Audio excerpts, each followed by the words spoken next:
I'm here with Arie Brish, who has written a popular best-selling book called Lay an Egg and Make Chicken Soup. And that can be summarized by one simple statement: innovation equals idea times execution. His book has been immensely prevalent with young entrepreneurs and investors, and has thus been ranked among the uppermost in multiple business categories since 2018, including several #1 placements. It's a practical guide for all the moving parts and potential blind spots in commercializing new products, new services, or new businesses. It is industry agnostic and covers new adventures, innovation process in large companies, and refreshing small businesses. Welcome to the show, Arie. How you doing? Good. Thank you, Richard. Thanks for having me. Good. So tell me about your book. So it's going back maybe 20, 30 years in my career, where I started my career as a design engineer, and like most engineers, you tend to think that the more feature-rich your product is, the better it will sell, and it will be so feature-rich that it will sell itself and doesn't need anything else. But as you progress and get exposed to real life, you know that actually the product itself is a small component in the overall success recipe or equation, and you need to execute on all the elements in the recipe. Otherwise, the whole domino will collapse on you. Of course. In recent years, I was also mentoring many entrepreneurs, and I realized this issue repeats with everybody almost. They have brilliant ideas, but in most cases, they don't have enough experience to anticipate all the execution details and challenges they're facing. Right. I understand. So how did you solve that?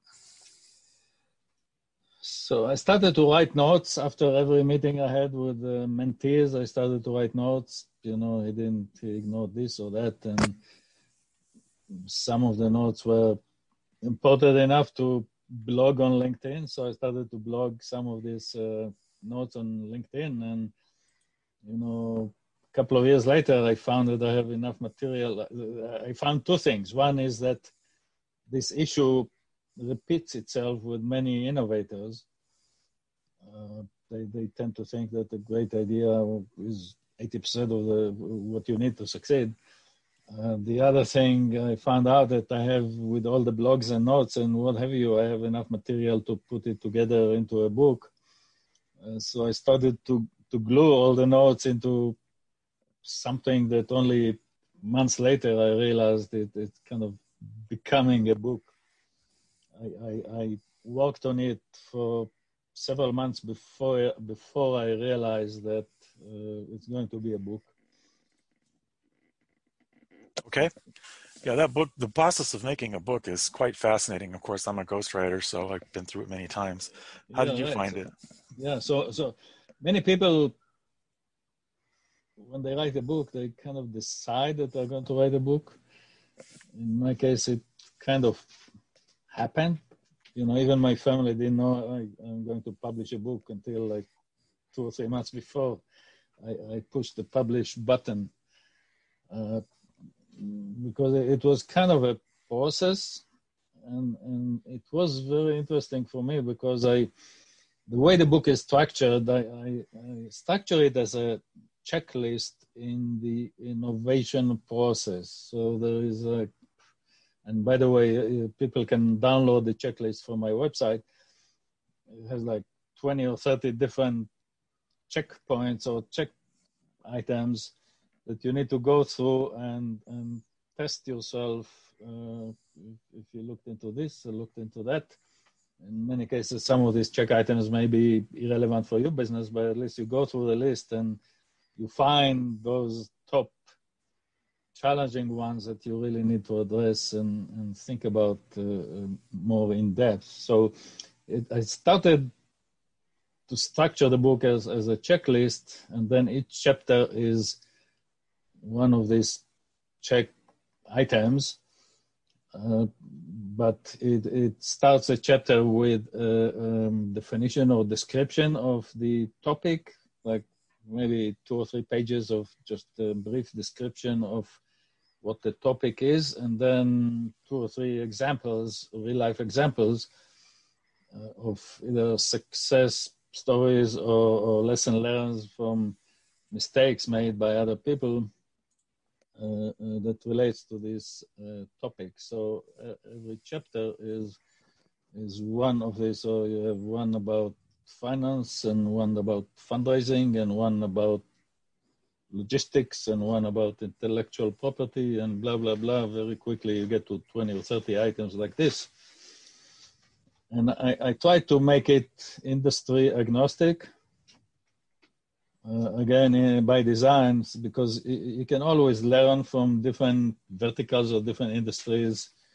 You may have a customer service. Let's say you are an airline facing some customer service crisis, and you never had this before. But if you look sideways, you may find out that, I don't know, a hotel or a hospital had a similar crisis 10 years ago, and how did they solve it, and what worked for them, and what have you. So you can learn generic lesson learns across industries that could be very... I'm sorry, you still there? Yeah, yep. Okay, I understand. Yeah, I've worked for several companies, and innovation was always an interesting topic, because on one hand, the companies wanted innovation, but on the other hand, they kind of discouraged it because it didn't involve the employees in the benefits of the innovation. Yeah. So you have a great idea, and then the company just takes it over, and that's that. Yeah. Yeah. How do you fight that kind of thing? Yeah, that's an excellent point. The other diversity in the structure of the book, I as innovation challenges both in a small business and a startup, as well as large corporations. And in many cases, large corporations are slower to innovate because there are 2 main issues that regarding innovation in large companies. One is the fear of cannibalism. In many cases, the new product idea very likely to cannibalize some older product, and there is always the politics of management opposing this new idea just because it's going to cannibalize my bread and butter business of today. So this is one thing that I learned working in the corporate world for 25 years. The other obstacle is if the new idea is too innovative, sometimes the company has hard time where to place it in the organization. Let's say you are a restaurant chain, and somebody comes up with a new idea for a new drink. You don't always know. You can create a drink division that is totally outside of your, but that requires a major. Yeah, I know what you mean. Beverage division side by side your restaurant, or you can add the drink as a menu item in your restaurant. So there are organizational issues how to tackle the new product idea. Yeah, what I used to run into a lot was the what I used to call the just do your job phenomenon. So you come up with this great idea and go to your boss, and the boss says, "Why are you working on that? Just do your job." Exactly. And that's probably the lowest level of innovation, or discouraging innovation, is it has to be encouraged in the business. Yes. So the book, and one of my early reviewers noticed it. I didn't even do it on purpose intentionally initially. Almost every chapter talks about human factors in whatever the chapter covers, and what you just mentioned is definitely one of the issues in large companies. Well, you have a job to do. Why are you working on this thing?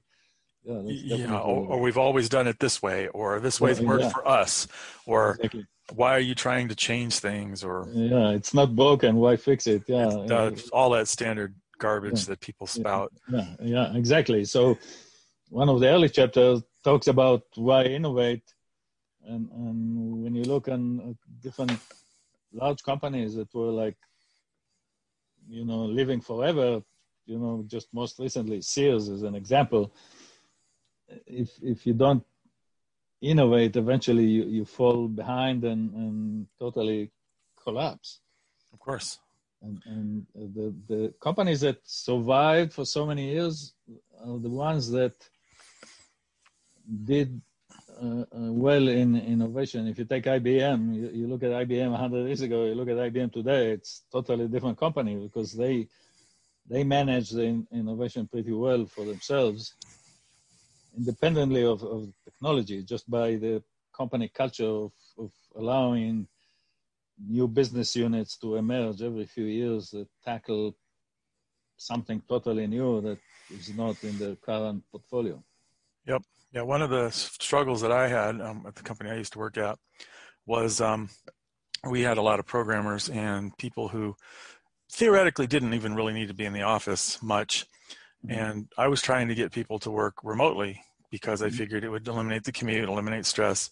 And we never got it. I mean, obviously, probably during the pandemic, they started doing it, but could never make any headway on that because they had this model in their head of, nope, they have to come into the office, but they have a 2-hour commute. Well, that's their problem. And there was this not realization that little bit of innovation of allowing people to work remotely would increase their productivity dramatically. They were also worried about things like, being at home and not being supervised and blah, blah, blah. But those are all solvable problems.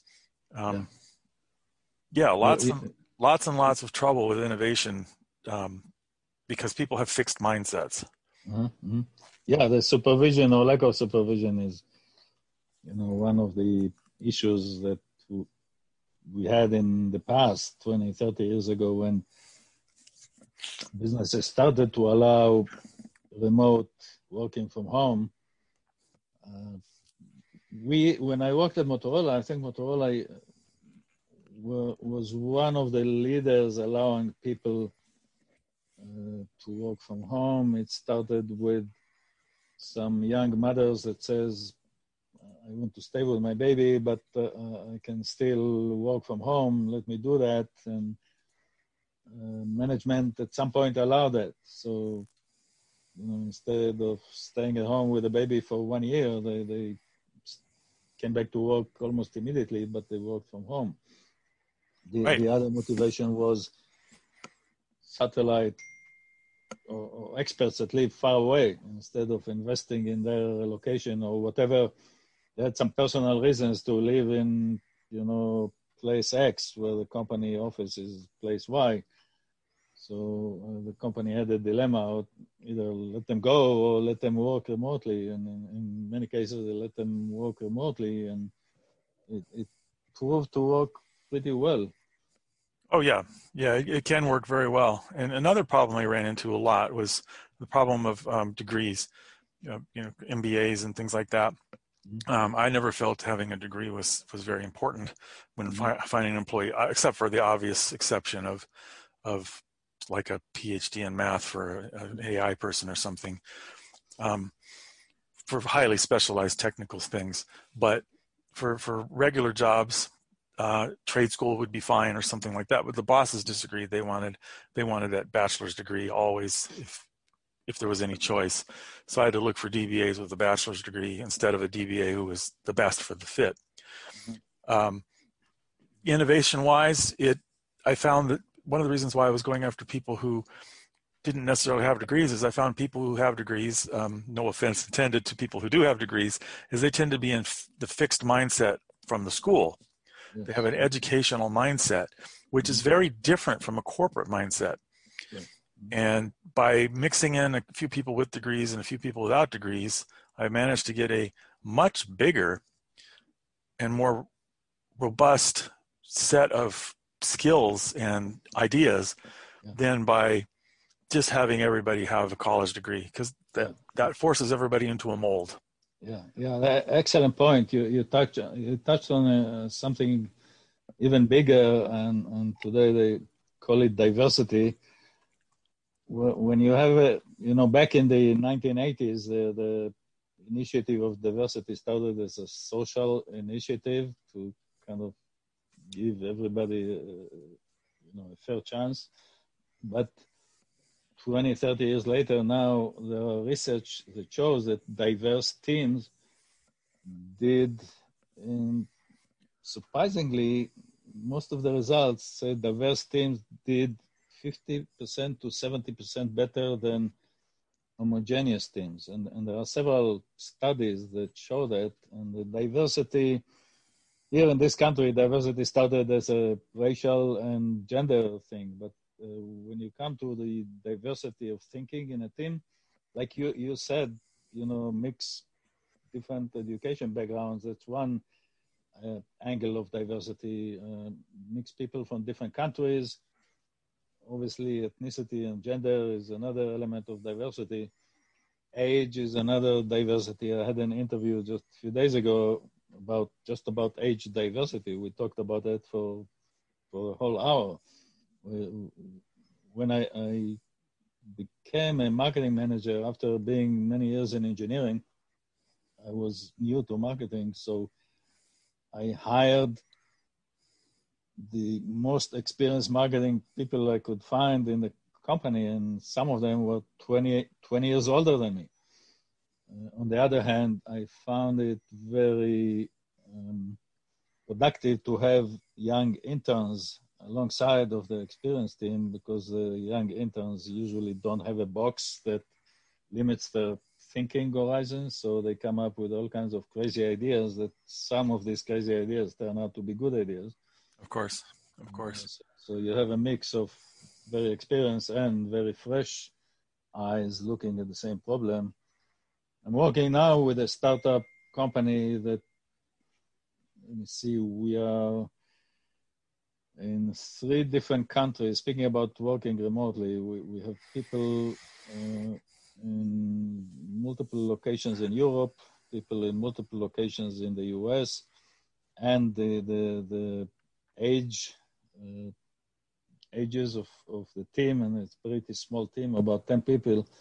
The youngest is 22, I think. The oldest is in the late 60s, and we work very well together as a team.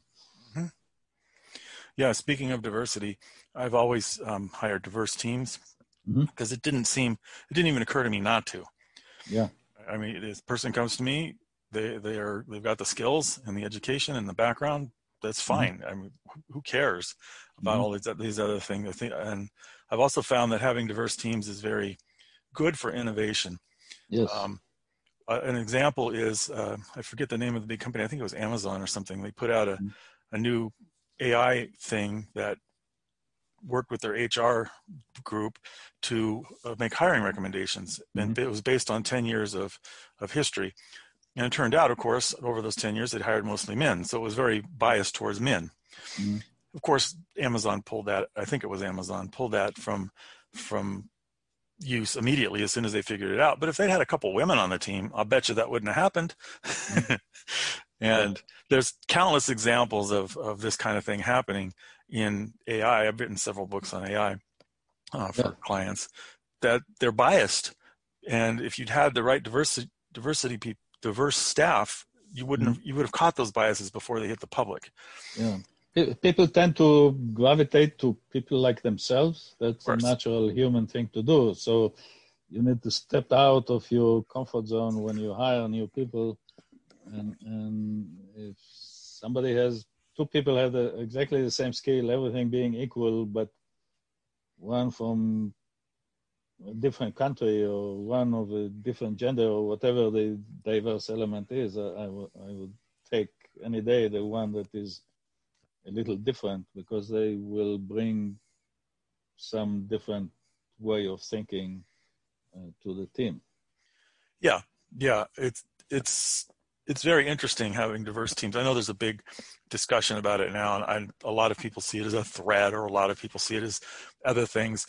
And I've always seen it as just perfectly natural. I mean, why wouldn't you have a diverse team? Why wouldn't you consider that person from Cuba or the person from Russia or that, or a woman or something? One of the jobs I started at Motorola, when I took it over, was about, I would say, 80-90% white male in the team. 2 or 3 years later, we had people from all over the world. So I had a big map in the office with little flags on where the different engineers came, what countries different engineers came from. And I think we ended up about 50-50 on the gender level. So part of it was, in the past, you went to engineering school, there was 90% males. When I went to engineering school, we were about 50 people, only one girl. Right. So 49 guys, one girl. So obviously you can't have a 50-50 back then of gender balance. But today you find when you go to, graduations of engineering school or business school, you find pretty, I think even recent research show that females graduation is about 60% versus guys is 40%. Yeah. And I enjoy working with all the different groups, regardless of their background. I don't care. I've never cared. It just simply is irrelevant. And I'm fascinated by other cultures and other ways people think anyway. Talk to an African American about their background, or an Indian person about their background, and it's different than mine. And I'm like fascinated, like, well, why do you think that way? Exactly. And when we're doing innovation things where we're getting together and kind of brainstorm, having those other cultures and other backgrounds of whatever kind is invaluable, I think, just because those different points of view have different ways to innovate, different thoughts, different processes, they've been brought up differently. If everybody's the same, regardless of who they are, you're not going to get that diversity of thought.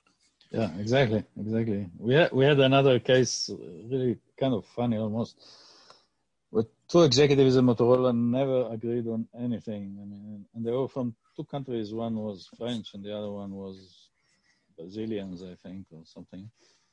So, a few years later, the French guy was promoted, and he called up the Brazilian guy and said, I want you to come and work for me.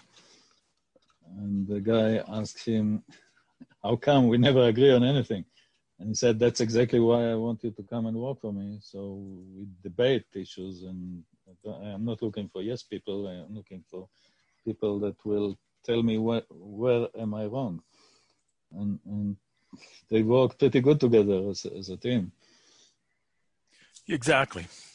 I mean, I don't want people who are obstructionist or who are argumentative all the time, but I definitely want differences of opinion, and I want somebody who's willing to stand up and say, this is my opinion, and it's different than yours, but so what? Let's talk about it. Yes, exactly. Obviously you don't want people, though, who disrupt the team. You want people who work with the team, but that's just a matter of understanding how management works and supervision. So we started to talk about it, as I said, almost every chapter in the book had some human aspect to it. Right. That's good. So the diversity is one element. When I talked about organizations and what have you, there is a whole chapter about just HR. How do you manage people in an innovative organization? How do you encourage innovation in an organization? Like the issues we talked about, how to overcome it from a management point of view, but also when you launch a new product, how do you manage salespeople? It's a different challenges and reward systems that you need to think when you launch new products versus a salesperson that is selling existing products. Almost on everything, every discipline or every topic you think about, there is a human element that you need to think about. That in many cases businesses or ventures don't pay attention to. Of course. And then there's also the concept of pushing people, I guess you call them stretch goals, or pushing them beyond their out of their box. Obviously, innovation has a lot to do with that. Managers get pushed out of their box all the time if they're really truly innovative. Like, oh, that doesn't seem right, and they don't want to do it. How do you address in the book people who are unwilling to get out of their box and innovate? Because innovation is getting out of the box, really. Right. So I talk about this topic as well. One is just training. You need to train people and encourage. So one element is training. Train people to think out of the box. And I think I quoted one or two training consultants that come for a day and kind of push people out of their box and train them how to deal with it. So this is one. The other one has to do with the reward system. Reward people from getting out of their comfort zone. And some companies have that. They have a bonus for submitting new ideas. Even if your idea is not accepted, you get a bonus for submitting an idea. If it's accepted, it's even better for you financially. So that's another way. As far as we talked about salespeople or Salesforce before, salespeople are motivated or motivated by commissions, right? So they naturally, if the entire pay plan is commission based, they will gravitate to the selling products, more mature products, because they spend less time in selling a mature product. They just go to whatever customers once a month and take the monthly purchase order for next month, and that's about it. So in 5 minutes they do their monthly quota. But when they have to promote a new product, it takes hours and hours and hours of educating customers why this new product is better for them. So and then the customers naturally buy only small volumes initially. So from a commission-based only, salespeople don't get rewarded to sell new products. So you need different incentive plans for salespeople to, spend some time on promoting new products. And going back to my life in the corporate world, we had separate incentive plans to encourage salespeople to spend time on selling new products. So that was not commission-based, that was milestone-based. So if you bring a customer to a training class about this new product, you get a bonus. When you get a customer to buy the first sample of this new product, you get another bonus. So they get financial incentives that are not commissions, but more milestone-based. Yep, exactly. Now, of course, I'm looking through your book. One of the important things is you can't just take every wild idea and turn them into something. You have to consider the return on investment. Correct. So how does that work? So I talk about that also. So the book kind of covers almost everything. Obviously, it doesn't go very deep on any one subject. Every chapter in the book have a whole book about it, or many books about it that go deep into one topic. I kind of go overview of hopefully every topic you need to think about. So I talk about the process of funneling new ideas. You start the process with 10 or 20 new ideas, and you sit down and with the whole team, and people start to throw stones on these new ideas, whether it has to do with either the market is not big enough, or you're not sure if customer acceptance will be, or it will be too expensive to build. You say, okay, I want to sell it for $20, but it will cost me $5,000 to build, or whatever the obstacles are. And you get from 20 good ideas, you get down to 10 or 5, and eventually you get to the top 3 or top 1, whatever your capacity is to implement whatever the innovation is, and you start to execute on this selected 1 or 2 or 3 that you selected to work on. So it has to do with the return on investment. And the discussion is, number one, what's the return? Okay, how many customers will buy it and how much are they willing to pay it? And on the other side of the equation, how much will cost me to build it? How much will cost me to design this product?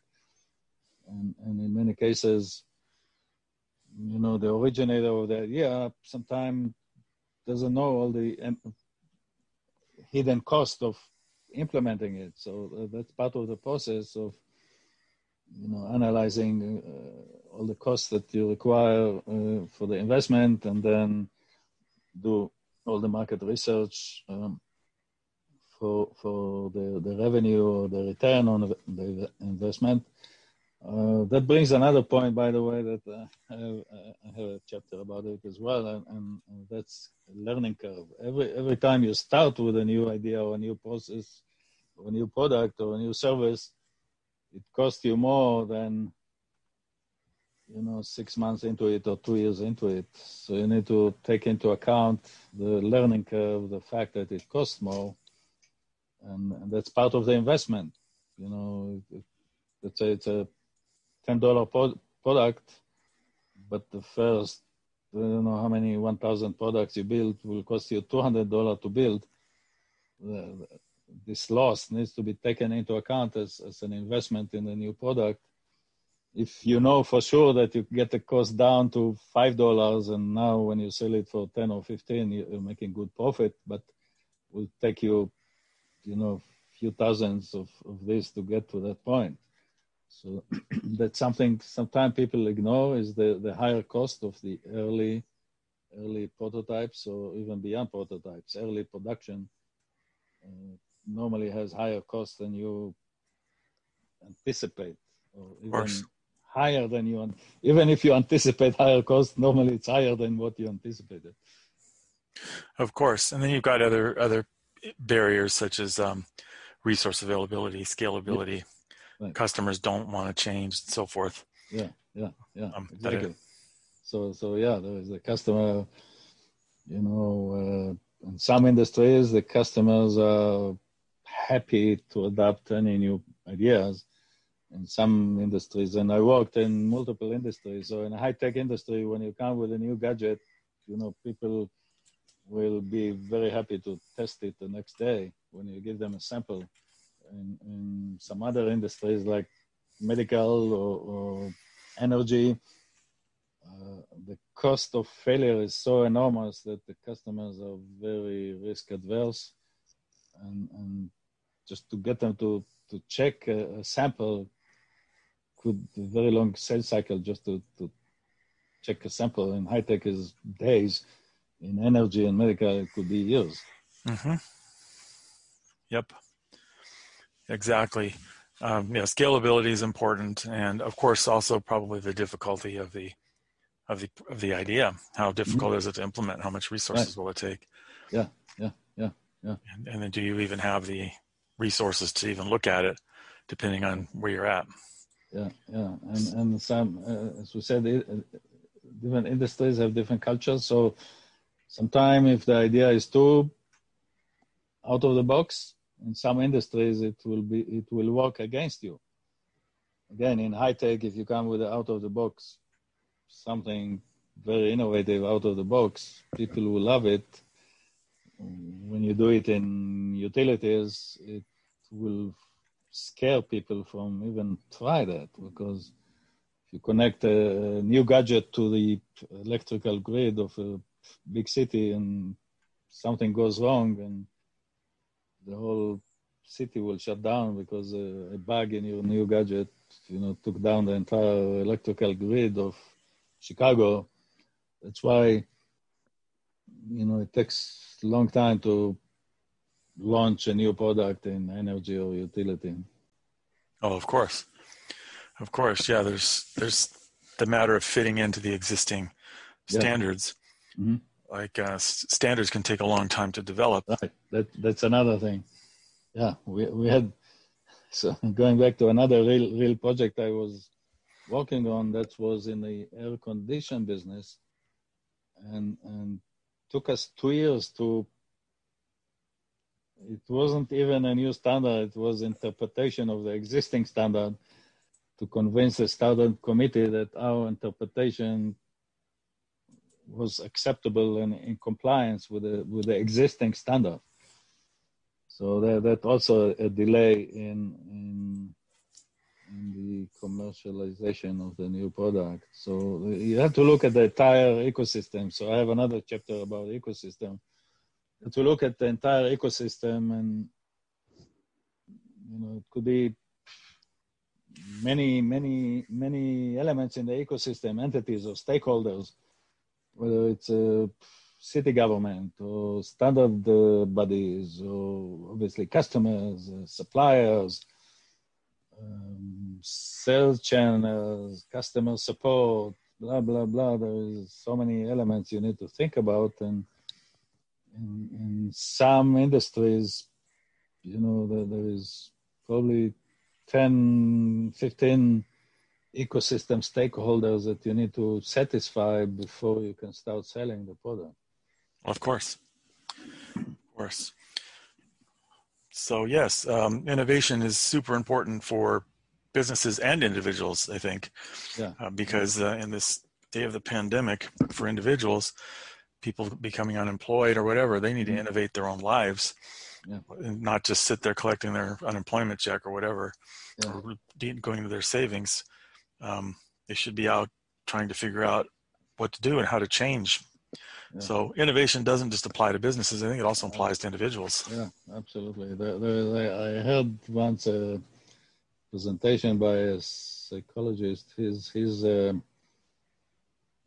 theme or theory was every 3 to 5 years you need to make a major change in your life, whether to move to a new house or change a job or buy a new car or something like that, that will keep you fresh and energized.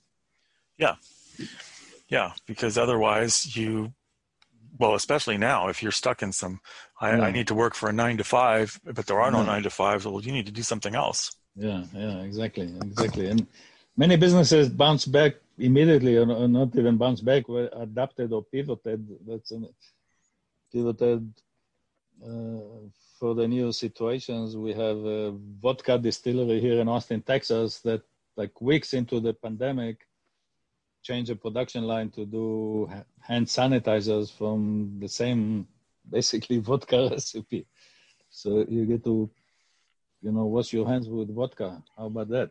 Mm-hmm. Mm-hmm. And another customer, I have a client that did some engine lubricants, and again, they changed the production line to do hand sanitizers, and it's going very, very well. So you can adapt very quickly. There is all kinds of stories like this. Ford, like the best example, Ford, when PPEs were in short demand, Ford changed some production lines to make PPEs for medical personnel. And that changing from automobiles to PPEs, or go back to World War II, changing from automobiles to build airplanes or tanks or whatever. Right. Exactly. Yeah. So there's also, when you have innovation, of course, you need to consider more than your current market. You could have other markets that are available to you. Right. That it might not fit to your current customer set, but it might fit to a different customer set that you can also sell to. Right. So there are two angles to think about innovation. One is take what you know how to build, or take your technology and see if there are other market segments or other verticals that can use it in some different ways. For example, changing from vodka to hand sanitizers, it's more or less the same technology, but totally different application. So that's one vector or the direction you can do. The other one is look at your existing customers and see what additional services or what additional products. So basically capitalize on the fact that you have this good relationship with, all these customers and see what else can you do for them. So that usually, brings up ideas for other products that you can do for the same customers. Of course. All of that's important. Okay. Well, this has been a fascinating conversation. Any final words? Innovation is important no matter, as we said, no matter what industry you are. And by the way, another example, I'll take 2 more minutes. Sure. People tend to think about innovation as a technology thing. It doesn't have to be a technology. For example, my favorite example, Domino Pizza, went public about the same time as Google. Google is considered to be Wall Street, darling, but in Domino Pizza stock did 2 times better than Google. They went public, they went IPO about the same within a few weeks from each other. Domino Pizza did 2 times better than Google. And their innovation is in the customer service. Yeah, they use technology. They were the first one you could order pizza through the internet, but they did not invent the internet. They did not invent any type of new pizza. Their innovation was in the customer service element. So innovation definitely doesn't have to be technology. Of course not. It could be just about anything. Yeah, right. Yep. Okay. Well, thank you for appearing on my podcast. I hope you found it enjoyable. I hope our listeners found it useful. And, I'm looking forward. Hopefully you've got another book coming because this one was fascinating. Yeah, thanks for having me. And I enjoyed the conversation. Thank you very much. Thank you. Okay. Have a good day. Okay, you too. Bye-bye. Bye-bye.